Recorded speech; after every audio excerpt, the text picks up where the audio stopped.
আসসালামু আলাইকুম। সংবাদে আপনাদের সবাইকে স্বাগত জানাচ্ছি। আমি ফিরোজ তোহা। শুরুতেই আরবে কেবলস সংবাদ শিরোনাম। বাংলাদেশের সর্বশেষ গুরুত্বপূর্ণ আপডেট সংবাদে আপনাকে স্বাগত। শুরুতে সংবাদ শিরোনাম, পরে বিস্তারিত।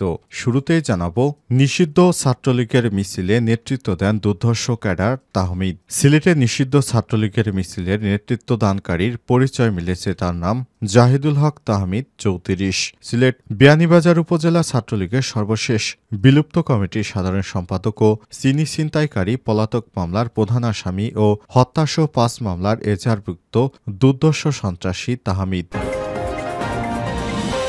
এরপর জানাবো, শেখ হাসিনা সহ 73 জনের বিরুদ্ধে রাষ্ট্রদ্রোহ মামলা। পালিয়ে যাওয়া সাবেক ফ্যাসিস্ট শাসক শেখ হাসিনা ভারতে বসে বাংলাদেশে গৃহযুদ্ধের লাগানোর পরিকল্পনা করছে। এ লক্ষ্যে অনলাইনে মিটিং সহ বিভিন্ন অপকর্ম করছে। এজন্য 503 জনকেও আসামি করা হয়েছে।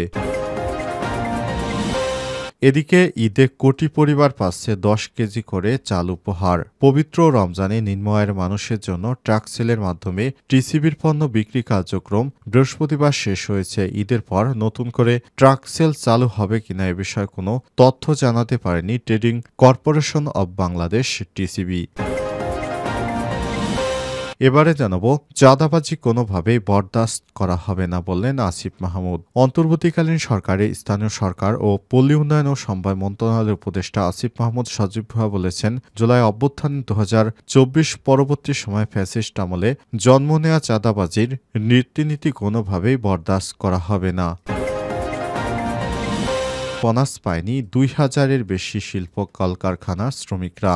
গত 26শে মার্চ থেকে পোশাক কারখানায় পর্যায়ক্রমে ছুটি শুরু হয়েছে। এটি পর্যায়ক্রমে 29শে মার্চ পর্যন্ত দেয়া হবে। অথচ এখনও অনেক কারখানায় ঈদের বোনাস পরিশোধ করা হয়নি। দেশে সব খাতের শিল্প কারখানা তৈরি পোশাক শিল্প মালিকদের সংগঠন বিজিএমই, নিট পোশাক শিল্প মালিকদের সংগঠন বিকেএমএ, বস্ত্রকল মালিকদের সংগঠন বিটিএমএ, ব্যবসা পাটকল ও অন্যান্য সংগঠনের সদস্যভুক্ত মোট 9695টি কারখানা চালু রয়েছে।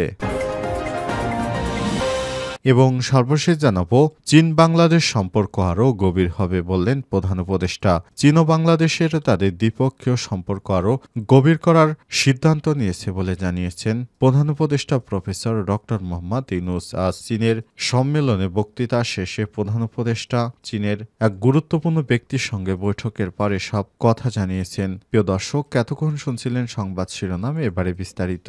তবে তার আগে বন্ধুরা, অনুরোধ থাকবে সংবাদটিতে একটি লাইক দিন। এই চ্যানেলে আপনি নতুন হয়ে থাকলে আমাদের সংবাদটি দেখতে দেখতে চ্যানেলটি সাবস্ক্রাইব করে রাখুন। কমেন্ট করে বন্ধুরা আপনার মূল্যবান মতামত জানিয়ে দিন আপনি বিশ্বের কোন দেশ থেকে বা বাংলাদেশের কোন স্থান থেকে আমাদের সংবাদটি দেখছেন এবং শুনছেন। এবারে বিস্তারিত।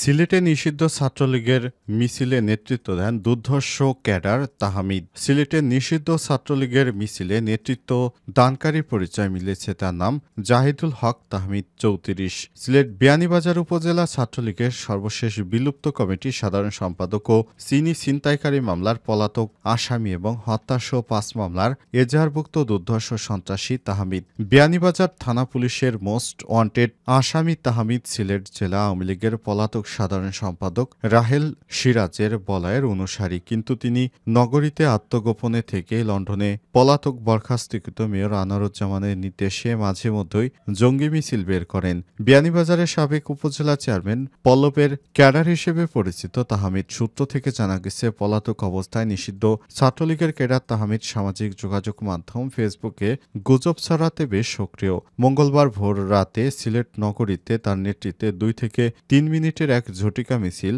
বের হয়। এ সময় তার সাথে ছিলেন মুখোশ পরা 15 থেকে 20 জন। একাধিক হাইয়েস করে নগরীর মীরাবাজার এসে নেমেই জঙ্গি মিছিল বের করে 2 থেকে 3 মিনিট পর তারা হাইসে করে পালিয়ে যায়। মিছিল পরবর্তী ছাত্রদল যুবদল নেতাকর্মীরা সোচ্চার হলে তাহমিদ এবং তার সহযোগীরা ফোন করে তাদের হুমকি দেয়। প্রবাসী ছাত্রদল নেতা জাহেদ হাসান সুমনকে মেসেঞ্জারে ফোন করে খুন করার কথা বলে তার এমন হুমকির ভিডিও ক্লিপ ভাইরাল হয়েছে। হয়েছে। জানা গেছে, আন্তজেলা ছিনতাইকারী চক্রের সদস্য জাহিদুল হক তাহমিদকে খুঁজছে আইনশৃঙ্খলা রক্ষাকারী বাহিনীর সদস্যরা। সিলেট বিয়ানীবাজার পৌর শহরের নিদনপুর গ্রামের এই ক্যাডার ছাত্রলীগের সাধারণ সম্পাদক পদ পাওয়ার আগেও অপরাধ কর্মকাণ্ডে বেপরোয়া ছিলেন। তাকে দীর্ঘদিন ধরে আইনশৃঙ্খলা রক্ষাকারী বাহিনীর সদস্যরা খুঁজছে। শেখ হাসিনা সহ ৭৩ জনের বিরুদ্ধে রাষ্ট্রদ্রোহ মামলা। পালিয়ে যাওয়া সাবেক ফ্যাসিস্ট শাসক শেখ হাসিনা ভারতে বসে বাংলাদেশকে গৃহযুদ্ধে লাগানোর পরিকল্পনা করছে লক্ষ্যে অনলাইনে মিটিং সহ বিভিন্ন অপরাধ কর্মকাণ্ড করছে। এই অপরাধ কর্মকাণ্ডগুলো আমলে নিয়েছে। এজন্য ৫৭৭ জন আওয়ামী লীগের বিভিন্ন স্তরের নেতাকর্মীরা বাংলাদেশে গৃহযুদ্ধ লাগিয়ে বর্তমান অন্তর্বর্তীকালীন সরকার ড ইউনূসকে ক্ষমতা থেকে সরানো এবং বাংলাদেশে আবারও নতুন করে শেখ হাসিনা শাসনামল তৈরি করতে চায়। শেখ হাসিনা সহ ৭৩ জনের বিরুদ্ধে রাষ্ট্রদ্রোহের মামলা দায়ের করা হয়েছে। এতে ২ নম্বর আসামি করা হয়েছে যুক্তরাষ্ট্র আওয়ামী লীগের সহসভাপতি ড রাব্বি আলমকে। তার নেতৃত্বে অনলাইনে মিটিংয়ে অংশগ্রহণকারী ৫০৩ জনকেও আসামি করা হয়েছে। বৃহস্পতিবার মামলা করা হয়েছে বলে আমার দেশকে জানান সিআইডির বিশেষ পুলিশ সুপার মিডিয়া জসিমউদ্দিন খান। তিনি জানান, গত ১৯ ডিসেম্বর অনলাইন প্ল্যাটফর্ম জুমের মাধ্যমে তারা দেশবিরোধী ষড়যন্ত্র নাশকতা করার মাধ্যমে দেশকে অস্থিতিশীল করে অন্তর্বর্তীকালীন সরকারকে হটানোর চেষ্টার উদ্দেশ্যে তারা একটি অনলাইনে জুমে মিটিং করেছে। সেখানে ৫০৩ জন আওয়ামী লীগের সক্রিয় সদস্য অংশগ্রহণ করে। তারা চেয়েছিল বাংলাদেশে একটি গৃহযুদ্ধ লাগিয়ে কিংবা হিন্দু মুসলিমদের মধ্যে দাঙ্গা বাঁধিয়ে দিয়ে দেশকে একটি অরাজক পরিস্থিতির মধ্যে ঠেলে দেয় এবং এই সুযোগে অন্তর্বর্তীকালীন সরকার প্রফেসর ড মোহাম্মদ ইউনূসকে হটিয়ে আবারও শেখ হাসিনাকে বাংলাদেশের ক্ষমতায় পাকাপোক্ত করা। তবে এ বিষয়ে সিআইডির অপরাধ তদন্ত বিভাগ একটি মামলা দায়েরের নির্দেশনা পেয়েছে কোর্ট থেকে। কোর্টে বিষয়টি আমলে নিয়ে তারপর সিআইডিকে এ ব্যাপারে মামলার তদন্ত করার জন্য নির্দেশনা দেওয়া হয়েছে। সিআইডি সে অনুযায়ী মামলার তদন্ত করছে এবং আগামীতে তারা ভবিষ্যতে যেন বাংলাদেশে এ ধরনের আর কোনো সন্ত্রাসী কর্মকাণ্ড কেউ করতে না পারে সে ব্যাপারে সিআইডিকে নির্দেশনা দেওয়া হয়েছে এবং যারা পলাতক রয়েছে দেশে বিদেশে তাদের ব্যাপারেও সিআইডিকে তদন্ত করে তারপর রেড অ্যালার্ট জারি করার বিষয়ে একমত হয়েছে। সেখানে পলাতক একটি গোষ্ঠী কিভাবে দেশকে অস্থিতিশীল করতে চায় বিষয়টি আমলে নিয়ে সিআইডিও তদন্ত শুরু করেছে। এ বিষয়ে সিআইডির কর্মকর্তারা জানিয়েছেন, পুলিশ তৎপর রয়েছে, দেশে কোনো ষড়যন্ত্রকারীকে আর ছাড় দেওয়া হবে না বলেও জানান তারা। ঈদে ১ কোটি পরিবার পাচ্ছে ১০ কেজি করে চাল উপহার। পবিত্র রমজানে নিম্ন আয়ের মানুষের জন্য ট্রাক সেলের মাধ্যমে টিসিবির পণ্য বিক্রি কার্যক্রম বৃহস্পতিবার শেষ হয়েছে। ঈদের পর নতুন করে ট্রাক সেল চালু হবে কিনা এ বিষয়ে কোনো তথ্য জানাতে পারেনি trading corporation of Bangladesh TCB. তারা জানিয়েছে, ঈদের আগে তারা ১ কোটি পরিবারকে সরকারের তরফ থেকে ১০ কেজি করে চাউল দেওয়ার বিষয়টি জানিয়েছে। সেখানে বলা হয়েছে, বাংলাদেশে এই মুহূর্তে অনেক দরিদ্র মানুষ সরকারের টিসিবির পণ্যের প্রতি তারা অনেক আগ্রহ প্রকাশ করেছে আর সরকার এই হতদরিদ্র জনগোষ্ঠীকে সহায়তা করার জন্য এই উদ্যোগটি হাতে নিয়েছে। হুমায়ুন কবির জানান, পবিত্র রমজানে ৬৪ জেলায় ট্রাক সেলের মাধ্যমে টিসিবির পণ্য বিক্রির কার্যক্রম সফলভাবে শেষ হয়। সবাইকে ধন্যবাদ জানান তিনি। বলেন, ট্রাক সেলের কর্মসূচি শেষ হলেও স্মার্ট কার্ডের মাধ্যমে টিসিবির পণ্য বিক্রি অব্যাহত থাকবে। নতুন করে ট্রাক সেল চালুর বিষয়টি সরকারের নীতিগত সিদ্ধান্তের বিষয়। টিসিবির শুধু সরকারের নির্দেশনা বাস্তবায়ন করে। সংশ্লিষ্ট সূত্র থেকে জানা গেছে, প্রায় ৬৩ লাখ কার্ডধারী সুবিধাভোগী বাইরে টিসিবি সুবিধাভোগীর আওতা বাড়ানোর লক্ষ্যে রমজানে ভ্রাম্যমাণ ট্রাকে সারা দেশে জেলা সদরে ভর্তুকি মূল্যে পণ্য বিক্রি করে সরকার। বৃহস্পতিবার তা শেষ হয়েছে।